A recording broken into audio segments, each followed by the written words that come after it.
Man in U.S. on work visa gets 9 years in prison for sex assault on flight. Detroit, an Indian man living in the U.S. on a work visa was sentenced to 9 years in prison Thursday for sexually assaulting a sleeping woman during an overnight flight to Detroit. Prabhu Ramamurthy was in a middle seat sitting next to the victim while his wife was in an aisle seat on a Spirit Airlines flight from Las Vegas last January. The 23-year-old victim said he unzipped her pants, unbuttoned her shirt and molested her with his hands. Prosecutors asked for a sentence of nearly 11 years, but U.S. District Judge Terrence Berg settled on a 9-year term. He said he hoped it would be grave enough to deter others from committing similar crimes. A jury convicted Ramamurthy in August. He will be deported to India after serving his sentence.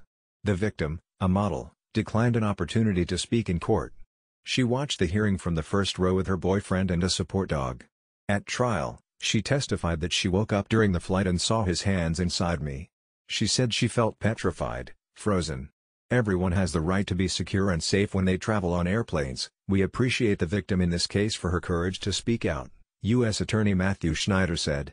Ramamurthy, 35, has lived in suburban Detroit since arriving in the U.S. on a work visa in 2015.